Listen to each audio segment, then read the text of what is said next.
അധ്യായം 09 പുതിയ പ്രതിവിധി.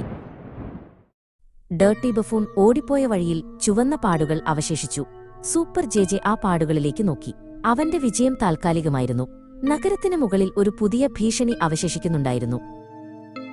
അവൻ താഴേക്കു പറന്നു. ആളുകൾ തെരുവിൽ കൂടി നിന്ന് അവരുടെ ശരീരത്തിലും നിലത്തും പ്രത്യക്ഷപ്പെട്ട ചുവന്ന പാടുകളിലേക്ക് വിരൽ ചൂണ്ടി. ഭയം അവരുടെ കണ്ണുകളിൽ നിറഞ്ഞിരുന്നു. പേടിക്കേണ്ട, സൂപ്പർ ജെജെ അവരോട് പറഞ്ഞു. ഞാനിതിനൊരു പ്രതിവിധി കണ്ടെത്തും. അവൻ കൈനീട്ടി. അവന്റെ ഉള്ളം കൈയിൽ നിന്ന് ഒരു മൃദുവായ സ്വർണപ്രകാശം പുറത്തുവന്നു. അത് നിലത്തെ പാടുകളിൽ സ്പർശിച്ചു. ആ പ്രകാശം വേഗത്തിൽ ചുറ്റും വ്യാപിച്ചു. നിലത്തെയും ആളുകളുടെ ശരീരത്തിലെയും ചുവന്ന പാടുകൾ മാഞ്ഞുപോയി. സൂപ്പർ ജെജെയുടെ പ്രകാശം പോരാടാൻ മാത്രമല്ല, രോഗശാന്തി നൽകാനുമുള്ളതായിരുന്നു. ശാശ്വതമായ ഒരു പരിഹാരം കണ്ടെത്താൻ സൂപ്പർ ജെജെ തന്റെ രഹസ്യ ലബോറട്ടറിയിലേക്ക് മടങ്ങി. അവനൊരു വലിയ മേശയ്ക്ക് മുന്നിലിരുന്ന് ചുറ്റുമുള്ള തിളങ്ങുന്ന സ്ക്രീനുകളിലും വിചിത്രമായ യന്ത്രങ്ങളിലും ശ്രദ്ധിച്ചു.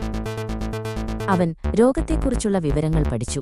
അത് ഒരു സാധാരണ രോഗമല്ല, ഡേർട്ടി ബഫൂണിന്റെ അരാജകമായ ഊർജ്ജത്തിന്റെ ഒരു രൂപമായിരുന്നു.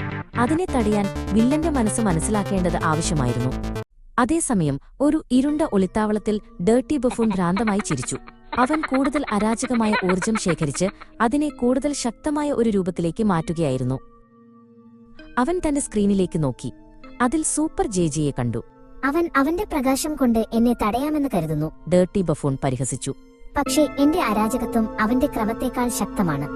തന്റെ ലബോറട്ടറിയിൽ സൂപ്പർ ജെജെയ്ക്ക് ഒരു വഴിത്തിരിവ് ലഭിച്ചു. രോഗം ശാരീരികം മാത്രമല്ല, മാനസികം കൂടിയാണെന്ന് അവൻ മനസ്സിലാക്കി. രണ്ട് തലത്തിലും പ്രവർത്തിക്കുന്ന ഒരു പുതിയതരം പ്രകാശം അവൻ നിർമ്മിക്കാൻ തുടങ്ങി. അടുത്ത പോരാട്ടത്തിനുള്ള വേദിയൊരുങ്ങി. ഡേർട്ടി ബഫൂണിന് പുതിയ കൂടുതൽ അപകടകരമായ ശക്തിയുണ്ടായിരുന്നു. സൂപ്പർ ജെജെയ്ക്ക് പുതിയ കൂടുതൽ ശക്തമായ പ്രതിവിധിയുമുണ്ടായിരുന്നു. നഗരത്തിന്റെ വിധി തുലാസിലായിരുന്നു. Subscribe for more. Thank you.